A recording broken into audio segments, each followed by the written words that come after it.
عزیزان سلام، خیلی خوش اومدین به یک جلسه دیگه از مصاحبه با رتبه برترهای کنکور ارشد.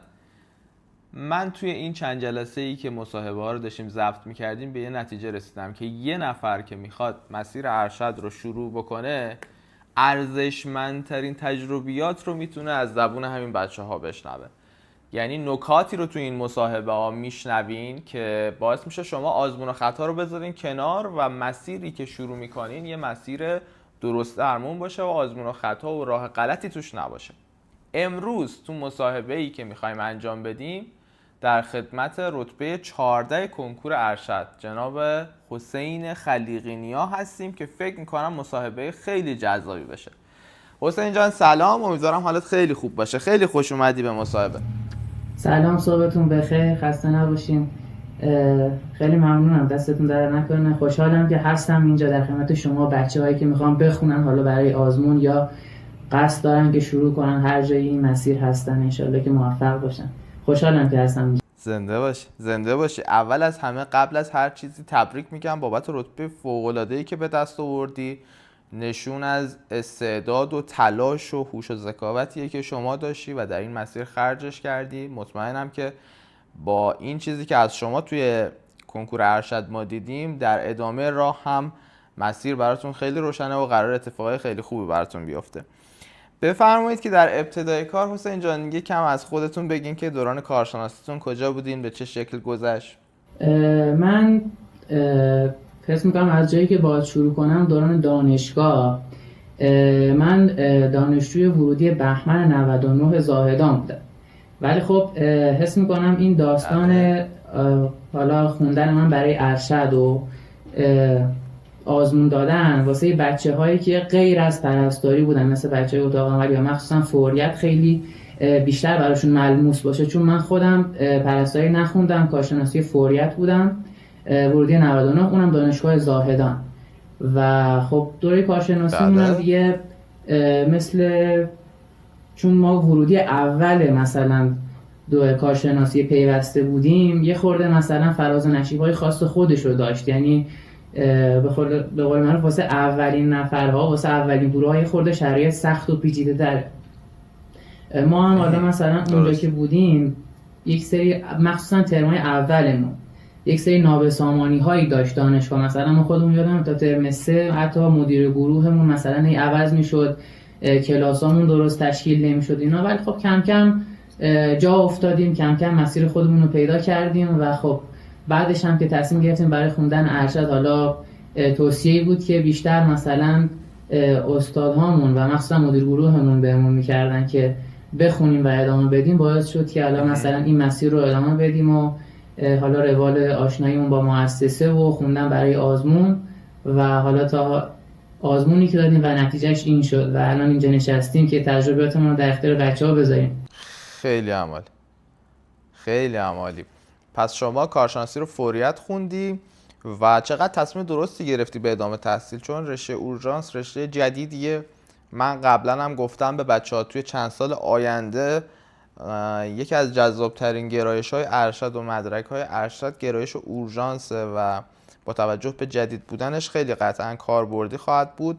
بفرمایید که گفتی که زاهدان بودی، درس خون بودی یا نه کلاً مثلا از یه جایی به بعد شروع کردی خیلی جدی به درس خوندن؟ حالا درس خون که جوری بود که فقط مخصوصا ترمای اول به خاطر اینکه تازه وارد جو دانشگاه شده بودیم و حالا مثلا خیلی آشنا نبودیم با محیط، نه به اون صورت، یعنی جزو دانشجوهای معمولی کلاس خودمون بودم.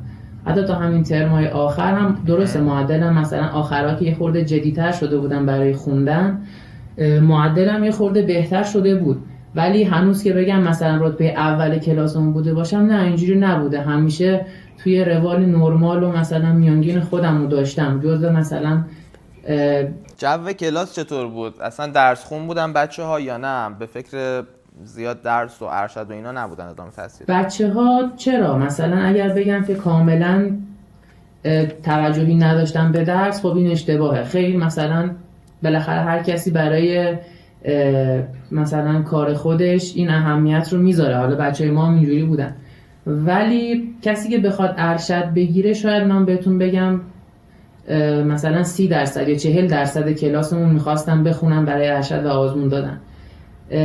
و کسی که مثلا جدی مطالعه بکنه بودن بچه ها، مثلا به خصوص کسایی که رتبه های خوب کلاسمون بودن میخوندن و مثلا حالا آزمون دادن. ولی خب به اون صورت من خبری از بقیه بچه ها ندارم به خاطر این فاصله‌ای که افتاده و حالا این حسی که بچه ها به بیان رتبه شوندن. خیلی دلشون نمیخواد بگن، من مثلا سوالی نکردم و در جریان بچه ها نیستن به اون صورت. ولی خب بچه ها چرا خیلی هاشون خونده بودن، یعنی میخواستن آزمون بدن و حتما خیلی آزمون دادن. حالا دلیل این که من این سوالو پرسیدم اینه که غالبا شرکت کننده های کنکور ارشد فکر میکنن که رتبه برترا همشون در تاپ ترین دانشگاه ها هستن و مثلا کسی که دانشگاه ضعیفتر تیپ 2 تیپ 3 درس خونده دیگه شانسی برای رقابت برای رتبه های تاپ، دانشگاه ها و گرایش های تاپ نداره.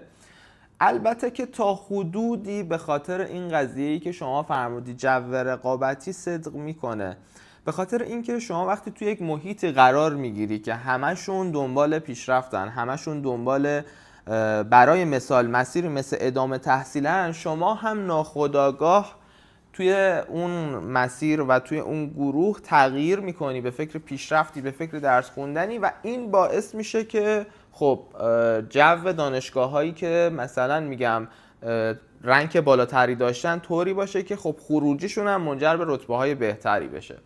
دلیل این که حالا مثلا چه میدونم دانشگاه تهران، دانشگاه مشهد خب رتبه‌های خوبی دارن، به نظر من بخش اصلیش همین قضیه است. وگرنه اینکه بگی خب ما اساتیدمون اساتید ضعیفی بودن یا مثلا کلاسامون خیلی قوی نبود و اینجور چیزا رو من زیاد قبول ندارم، چون الان در عصر حاضر هر کسی که هدفی رو انتخاب بکنه انقدر آموزش‌های قوی و در سطح یک میتونه دسترسی پیدا بکنه که اون فاکتور رو من بهانه میذارم و بیشتر بحث همون جو رقابتی که الان حرفش شد به نظر من تأثیر گذاره. اینو بهم بگین که کلا هدفتون از ارشد چیه؟ حالا که کنکور دادی خدا رو شکر به بهترین شکل رتبه 14 هم شدی، هدف کلا چیه؟ ما میگم مثلا قضیه و این کار خوندن برای ارشد اون جایی برای من جدی شد که مثلا اون یک سال آخر بود. بچه ها معمولا توی این یک سال آخر تصمیم میگیرن هر کسی میخواد به چه سمتی بره. تا قبل از اون دانشگاه مثلا صرفا میومدیم درسامون رو پاس میگیریم، یعنی مثلا هدفم اصلا جدی نبود برای خوندن. ولی خب سال آخر این هدف برام جدی شد. اونجایی بود که من علاقه اصلی خودم رو فهمیدم، یعنی دیدم که مثلا کار بالین رو دوست دارم ولی بیشتر علاقه من حالا از همون ابتدام که وارد مثلا این گرایش و این حوزه ها شدم، کلا حوزه علوم پزشکی، اولویت خودم کار تو محیط آموزشی بود. نه که کار بالین رو دوست نداشته باشم، چرا، قطعا کار بالینم خیلی خوبه و خیلی مفیده، ولی خب بالاخره هر کسی اولویتی داره و من مثلا هدف خودم این بود که بتونم وارد محیط آموزشی این جو و این حوزه بشم و به خاطر همین بود که مثلا شروع کردم به خوندن مخصوصا سال آخر. و خب حالا یه سری چالشایی داشتم برای خودم که حالا اگر بعداً جزو سوالایشون باشه من میگم، وگرنه آخر تایم مثلا در موردشون صحبت میکنم. ولی خب میگم هدف اصلی خودم از این که بخوام بخونم این بود که بتونم کار خودم رو و جای خودم رو توی محیط بالین، توی محیط آموزشی پیدا بکنم. خیلی هم عالی. و به نظرم برای بچه‌های علوم پزشکی این قضیه که حالا فراهم ادامه تحصیل، چون حقیقتش رو بخوام بگم توی یه سری از رشته‌ها یه مقداری سخت‌تره، ولی توی علوم پزشکی به خصوص تو پرستاری ادامه تحصیل جذابه و پوزیشن هایی که به واسطه اون به دست میاری، جایگاهی که به دست میاری، اون دیدگاهی که بقیه نسبت به شما دارن از این به بعد، به نظر من میارزه به این که خودتو وارد این چالش بکنی، چند ماه درس بخونی و در نهایت به اون هدف برسی. بفرمایید که شما از کی شروع کردی ارشد خوندن رو؟ من به خاطر این ترم بهمن بودم، اون ترم آخرم و یک ترم مهری که تعطیل بودم تایم طلایی بود که من برای ارشد میخواستم بخونم. یعنی تا قبل از اون خیلی جسته گریخته بود، ولی بیشتر اون فرص و فشار رو توی اون یک سال آخر، یک سالی که تا آزمون داشتم گذاشتم و همین یک سالی که باز آزمون بود باز خودش به دو بخش تقسیم میشد، چون من از ابتدای کار مثل خیلی از بچهای دیگه سردرگم بودم که چه منبعی رو انتخاب کنم، چه کتابی رو بخوام بخونم و این باعث شد که من از این 12 ماهی که داشتم چیزی نزدیک به 4 تقریبا 5 ماهش رو از دست بدم، به خاطر اینکه هی منبع‌های مختلف رو من امتحان فکر می‌کنم کردم. شما مهر ماه بود که با ما شروع کردی، نه؟ ابتدای آبان بود. برج 6 7 ابتدای آبان آره. بود. آبان با ما شروع کردی. آها، خب میگفتی از سردرگمی‌های اولش. آره من خب مثلا چون خیلی توی جو این رقابت نبودم، نمیدونستم چه کتابی چه منبعی شروع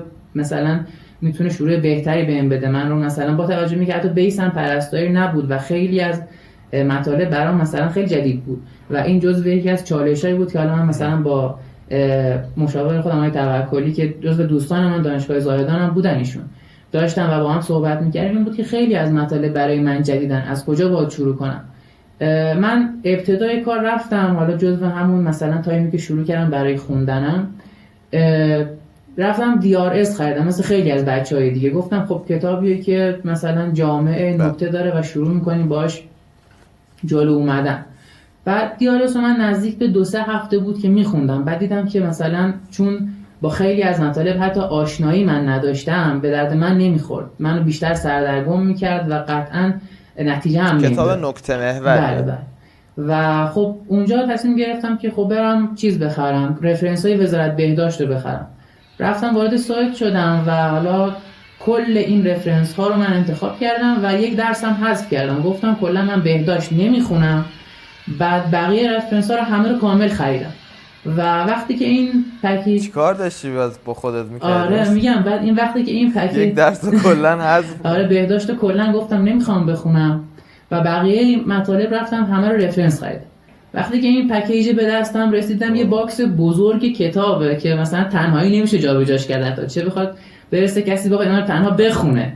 و خب باشون نزدیک 3-4 ماه تابستونم رو با اینا کلنجار میرفتم که خب حالا بالاخره چون خیلی غریبه بودم با این محیط دیگه، شروع کردم به خوندن اینها و نزدیک تابستونم رو کاملا پای اینا گذاشتم و این تایم تابستون دقیقاً تایم بود که نتیجه بچهای دوره قبلمون اومد و مثلا من دیدم خب آقای توکلی با یه رتبه خیلی خوب یه دانشگاه خیلی خوب قبول شده. این استارت جایی بود که من مثلا پیج ویار رو فالو کردم و گفتم خب دنبال میکنم الان که رفرنسام هم دارم دیگه، اینا رو میخونم ببینم مثلا شرایط این طرف چطوریه. و خب این 3-4 ماه خوندم و بعد از این 3-4 ماه رسید به تایمی که خب کارورزی ترم آخرمون شروع میشد دیگه و خب ما باید بیمارستان میرفتیم، حالا بچهای اورژانس مثلا شیفت پایگاه باید بدن و خب با یک سری مثلا رفرنس ها و جزوه های سنگین من خب دیدم نمیرسم بخونم خیلی از مطالب رو و من تا کل تابستونم رو زبان کلا نخوندم و گفتم خب حالا مثلا من 4 ماه خوندم، بیا یک مثلا کتاب تست بخر ببین آقا این چیزی که خوندی به دردت میخوره یا نه، مثلا آیا بازدهی داشته یا نه. و بعد دیدم از هر 10 تا تستی که میزنم کلا 6 تاش فراموش کردم، برام جدیده یا کلا غریبم با این موضوع تست. اون 4 تایی هم که برام مثلا آشنایی داشت نکات انحرافی تستا بودن که باز ما رو گیج میکردن. و بعد مثلا دقیقاً مهر من تایمی بود که من تصمیم گرفتم که آقا این رفرنس هایی هم که خریدم برای منی که 0 کیلومتر هم مثلا باید برای آزمون دادن ارشد هیچ پیشاگهی هیچ آشنایی با این زمینه ندارم، دیدم که آقا رفرنس هم به درد من خیلی به اون صورت نمیخوره و خب دیگه من چون های توکلی رو میشناختم صحبت کردم باشون و خب به مشاوره دادن، گفتن که آره مثلا اگر بیای این خدمات توی مجموع مثلا مؤسسه برای شما ارائه میشه میتونید استفاده کنید. من خودم استفاده کردم راضی بودم و این ترم مهر من جایی بود که گفتم خب من که دیگه اینم به دردم نمیخوره دیگه، این تیر آخر من و پکیج رو گرفتم برای خودم و اونجا بود که مثلا چون از آبانم بود خیلی هم نسبت بقیه بچه ها عقب‌تر بودم ولی شروع کردم به جلو اومدم با مثلا این پکیجی که داشتم و مخصوصا خیلی من جا داره تشکر کنم واقعا از آقای توکلی، از شما آقای جلال‌آبادی که من خیلی شما رو اذیت کردم، همش سوال میپرسیدم و شما واقعا جواب من همیشه میدادین، راهنمایی میکردین منو و میگم از آبان بود که دیگه شروع کردم به کار کردن مثلا این جزوه هایی که داشتیم، بانک تستی که داشتیم و از اون موقع بود که دیدم که این روش مطالعه داره برای من کم کم جواب میده و تا روز آزمون بود که دیگه حالا من مثلا با برنامه هایی که برام میفرسته با توکلی جلو میرفتم و خب نتیجه آزمونم که خدا را شکر رضایت بخش بود برای من. دقیقا همینو میخواستم بگم. شما برای آزمون ارشد چقدر تجربیات ارزنده‌ای به دست آوردی که باعث شده سختی بکشی؟ خیلی سختی کشیدی دیگه. یعنی مثلا تو اول یه مسیر رو شروع کردی، بعد این سردرگمیه باعث میشه که این حس که شاید، حتی شاید این حس رو داشته باشی که مسیرت غلطه، بازدهی تو خیلی میاره پایین. یعنی تو حتی داری درس میخونی 4 ساعت 5 ساعت میخونی ولی یه فکر تو ذهنته که نکنه مثلا غلط باشه. همین فکر باعث میشه که کلی بازدهیت بیاد پایین و طبیعیه. اینو من همیشه میگم، بچه ها بار اولشون رو میخوان آزمون سنگینی مثل ارشد پرستاری رو بدن. طبیعیه که ندونن چه کتابی رو بگیرن، طبیعیه که ندونن چه جوری باید برنامه‌ریزی کنن، چی رو بخونن، چی رو حذف کنن، کی تست بزنن. ولی مشکل اینه که خیلی ها نمیپذیرن که آقا باید از یه نفری که این راهو رفته مشورت بگیری، از یه مؤسسه‌ای که اعتبارشو داره، تجربهش داره، کارشو داره، باید یه کمکی بگیری که هزینه زمانی و هزینه مالی رو کنترلش بکنی، ضمن اینکه خودت هم با یه آرامش مسیر این مسیر رو که انقدر حالا مثلا به نظر خودت پیچیده است راحتش بکنی. حرف من همینه دقیقاً. شما چقدر هزینه کردی برای مثلا اون رفرنس هایی که خریدی؟ خیلی هزینهش زیاده برای دانشجو، به خصوص واقعا هزینه زیادیه. و اینو میخواستم بهتون بگم که در شروع کار خوب تحقیق باید بشه قبل از اینکه هر کاری بکنی. از 1000 جا باید تحقیق بکنی، سرچ بکنی، پرسجو بکنی.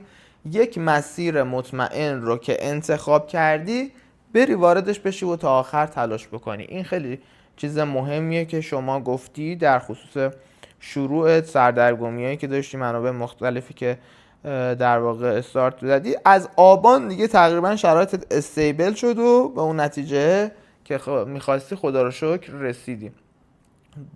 اینم بگم رفرنس خوندن، برخلاف این که اینو خطاب به بچه ها بگم که برخلاف این جو شدیدی که حالا بین دو طرفی که حالا نمیدونم، یه عده میگن فقط باید رفرنس بخونی، یه عده میگن فقط باید دوره تهیه کنی، اینو میخوام بهت بگم هر کدوم از این مسیرها برای یک دسته از افراد کاربرد داره. رفرنس خوندن خیلی خوبه، باعث میشه که شما پوشش دهی مطالب بالایی رو داشته باشی. اما یک اما داره.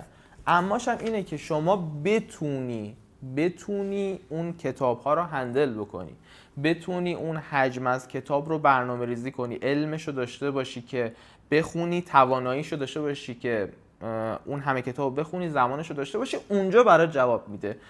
و این داستان و این پذیرش و این آگاهی که برای شما رفرنس جواب میده یا اینکه یه دوره خلاصه تری بریم، خلاصه نه این که مثلا کم باشه ها، نه، که اون مطالبی که نمیرسی بخونی درجه 3 رو حذف کرده باشه بعد با برنامه‌ریزی بده، این باعث میشه که شما بازدهیت خیلی بالاتر بره. پس رفرنس خوبه، دوره خوبه، هر کدومش برای افراد خاصی، هر کدومشون برای شرایط کاری، شرایط زندگی خاصی. شما خودت باید این آگاهی رو در شروع کار داشته باشی که آقا واسه من چه مسیری بهتره.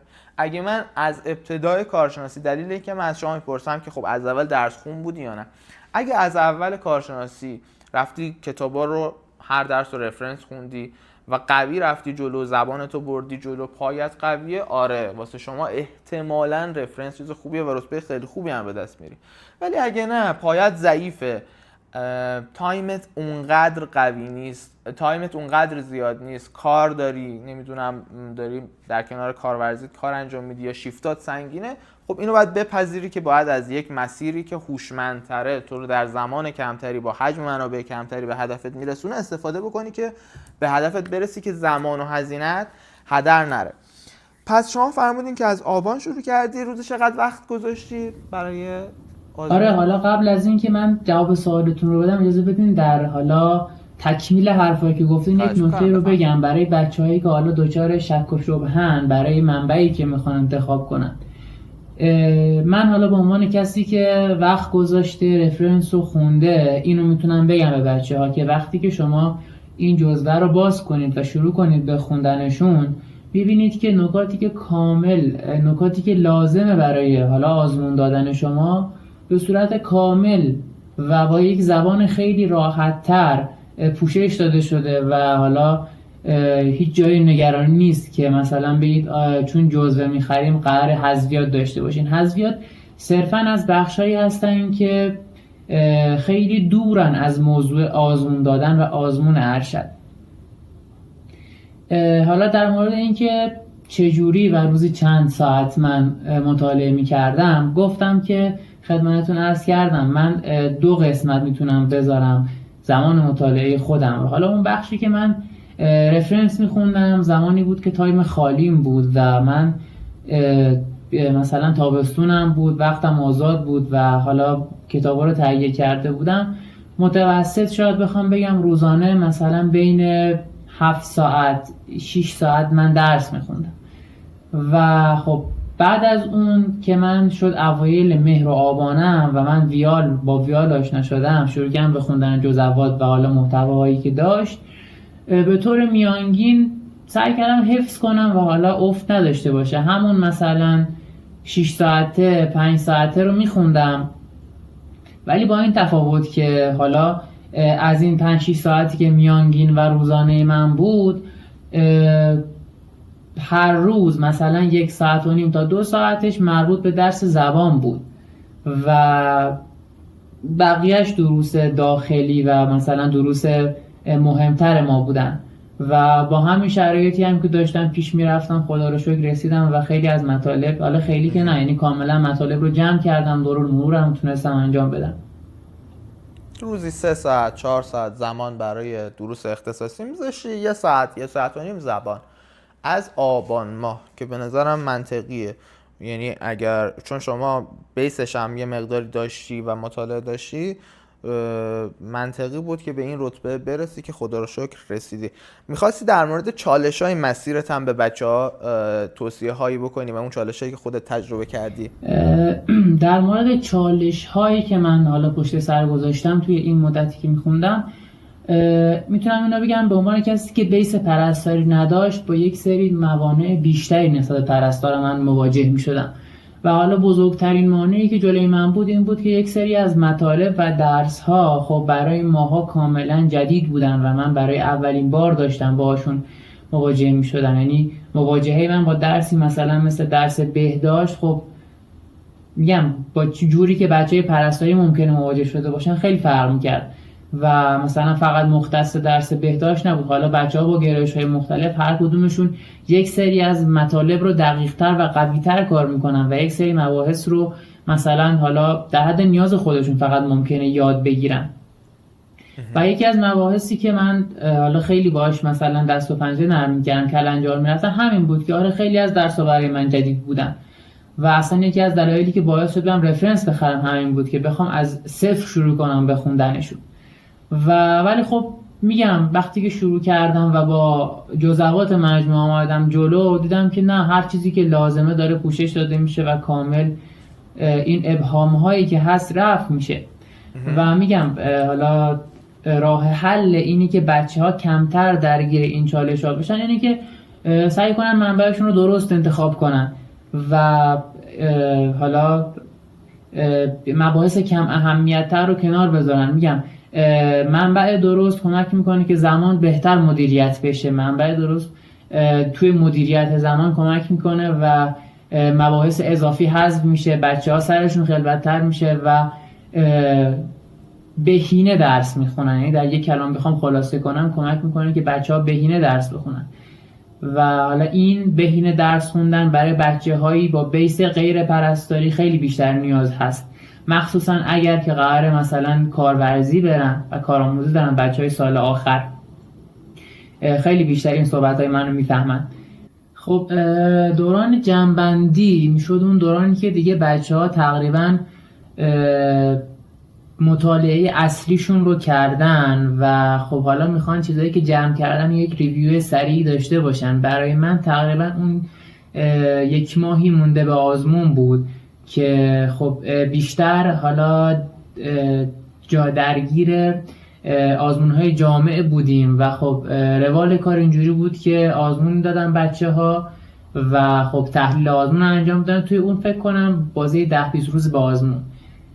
ولی خب دوره جمع‌بندی حالا برای یک سری از بچه‌ها مؤسسه ویال زحمت کشیده بود، یک دوره‌ای رو تهیه کرده بود که این دوره دوره جمع‌بندی یک سری محتوای ویدیویی بود به عنوان حالا هدیه برای بچه‌های برتر. خب که حالا مثلا من به شخص حالا اون نکاتی که حس می‌کردم فراموش کردم و یا مشکل دارم داخلشون رو میرفتم و اون محتوایی رو نگاه می‌کردم و خب سوالامو جوابشو می‌گرفتم و می‌آوردم بیرون و یک حالا مثلا محتوای ویدیویی خوب و کامل بود. حالا سوای بر اونها یک سری نکاتی هم بود در دوران جمع‌بندی که حالا مشاور من توکلی بودن و من گفتن که چجوری میشه از این دوران بهترین استفاده رو برد. مثلا برای جزوات مباحث علامتداری بود که مثلا حس می‌کردم مهمتره و لازمه چندین بار خونده بشه یا نزدیکتر به آزمون خونده بشه.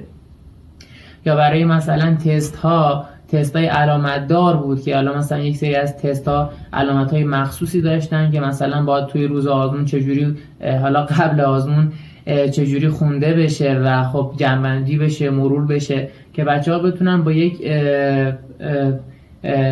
منبع ذهنی، یک بار ذهنی درست حسابی و بدون استرس و آزمون برن سر جلسه. و خب برای من دوران خوبی بود، ولی خب میگم چون یک خورده بار جمع‌بندی سنگین تره به طبع لازم بود که زمان مطالعه هم یک خورده بره بالاتر. دقیقا همینطوره. ما بین حرفا یه چیزم بگم، بچه‌هایی که بیس پرستاری ندارن مثل بچه‌های هوشبری، مثل بچه‌های فوریت، یه ترسی توی وجودشون هست که اصلا میتونن توی آزمون ارشد پرستاری با بچه‌های پرستاری رقابت بکنن و به نظرشون میاد که خب باید نه یک سال خورده‌ای بشینن اینا رفرنس بخونن تا سطحشون برابر بشه. اما حقیقت ماجرا اینه که خب بچه‌های پرستاری هم ما هممون دوران دانشجویی رو گذروندیم، غالبا شب امتحانی هن و مثلا در طول ترم‌های گذشته هم خیلی قوی کارو جلو نبردن، خیلی مثلا رفرنس خون نبودن. نه همه ها، غالبا اینطورین. یه درصدی هستن که خب آره قوی کار کردن از اول. به خاطر همین قضیه اگر در زمان مناسبی شروع بکنن، مثلا از تابستون شروع بکنن، اوایل پاییز شروع بکنن، از همون زمان اگه مسیرشون درست باشه واقعا شانس رقابت با خود بچهای پرستاری رو دارن. نمونه‌هاش هم خیلی زیاد بوده. مثلا شمایی که رتبه 14 شدی، پارسال کلی از بچه‌هایی که بیسشون پرستاری نبوده و رتبه‌ای آوردن که واقعا خودشون باورشون نمیشد، اون گرایشی که می‌خواستن رو رفتن. هم بچه‌های اورژانس، هم بچه‌های مثلا فوریتی که وارد اورژانس شدن، هم بچه‌های دیگه‌ای که مثلا وارد ویژه شدن. خب به خاطر این قضیه بوده که مسیرشون درست بوده و داشتن تلاش می‌کردن. این حس ناامیدی رو می‌خوام نداشته باشن بچه‌ای که می‌خوان ارشد پرستاری شرکت بکنن ولی بیسشون پرستاری نیست. من فکر می‌کنم حسین جان 1-2 دقیقه دیگه برق ما میره و خیلی دوست دارم که ادامه بدم. یک سری می‌خوایم حالا ادامه بدیم، نهایتاً برق رفت دیگه مصاحبه رو تمامش می‌کنیم. اینو ازت می‌خوام بشنوم که توصیه‌ات به کسایی که می‌خوان تازه شروع بکنن این مسیر رو و کلی سردرگمن، سوال تو ذهنشونن، مثل خودت که در شروع کار واقعا مسیر برات گنگ بود، الان برات روشن شده این مسیر، توصیه‌ات چیه؟ من بیشتر به خاطر اینکه بیس من غیر از پرستاری بود، حالا روی صحبت هم با بچه‌های مثلا هم نوع خودم، بچه‌هایی که مثلا بیس غیر پرستاری دارن مثل بچه‌های فوریت، هوشبری یا هر رشته دیگه‌ای، اینه که بچه‌ها نباید اصلا به خودشون این واهمه و ترس رو راه بدن که حالا مایی که مثلا بیسمون غیر از پرستاری بود یا مایی که دانشگاه‌های مثلا تیپ 3 تیپ 2 درس خوندیم نسبت به بچه‌هایی که دانشگاه‌های رنک بالا، دانشگاه‌های تیپ 1 درس خوندن ما عقب‌تریم. نه اصلا اینجوری نیست. اول از همه اینه که شما هدفتون رو انتخاب کنید و قدم بعدی اینه که شما به هدفتون تعهد داشته باشین، یعنی ثابت قدم بودن و تلاش کردن در این هدف، در مسیر این هدفی که برای خودتون انتخاب کردین کلید موفقیت. و خب برای بچه‌ها چیزی که کمکشون میکنه به این هدف برسن اینه که اول از همه منبع درستی برای آزمونشون انتخاب کنن و زمان درستی هم پای اون منبع بذارن. یعنی صرفا منبع هم کلیده، مثلا چیزی نیست که شما رو صرفا یک منبع خوب قرار موفق کنن، نه، زمان خوبی هم باید برای حالا مطالعه اون منبع بذارن. روش پیدا کردنش هم اینه که حالا اشتباهی که من کردم و بچه‌ها نکنن، مشاوره با فردی که این مسیر رو رفته و با پیچ و خمش آشناه میتونه بهترین راهنمایی باشه برای شروع بچه‌ها، که هزینه های اضافه نکنن و بهینه درس بخونن برای خودشون، جوری که نه فشار خیلی زیادی بهشون وارد بشه، بتونن به مثلا کارورزی و شیفتاشون برسن و هم نتیجه‌ای که دلشون میخواد رو بگیرن. اگر این تعهد به هدف باشه قطعاً بچه‌ها میتونن موفق بشن. اینقدر سعی نکنن آزمون رو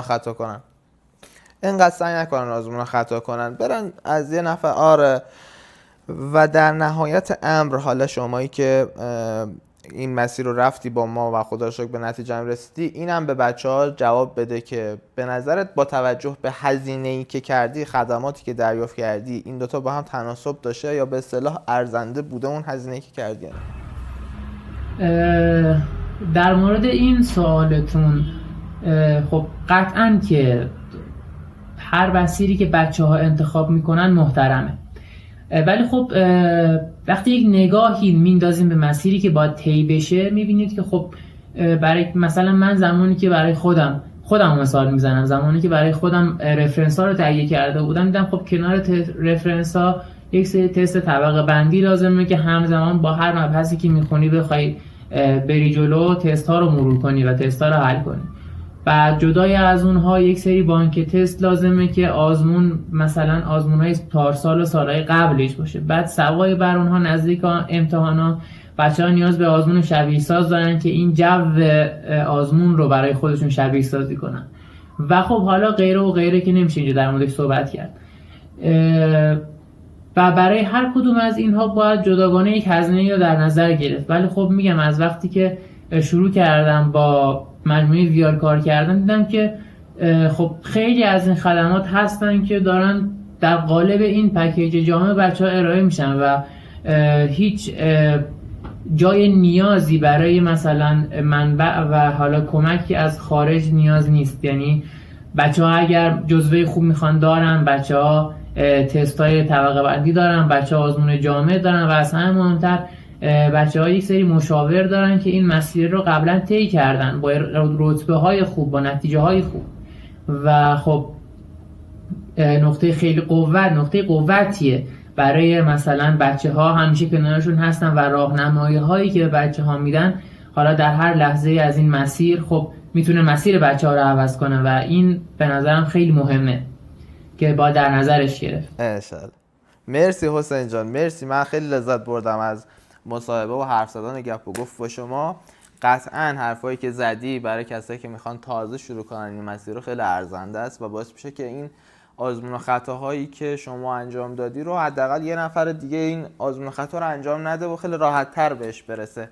مرسی از وقتی که گذاشتی. آرزو موفقیت دارم برات، هرچند که مطمئنم در ادامه و تحصیلات آینده‌ات هر مسیری که پا بذاری با این استعداد و تلاشی که داری انشالله میترکونی و مسیر روشنی داری. متشکرم ازت، روز خیلی خوبی رو برات آرزو می‌کنم. خیلی ممنونم از لطفتون، خیلی خوشحال شدم. خسته نباشید. خدا نگهدار. خواهش میکنم. خدا نگهدارت. خداحافظ.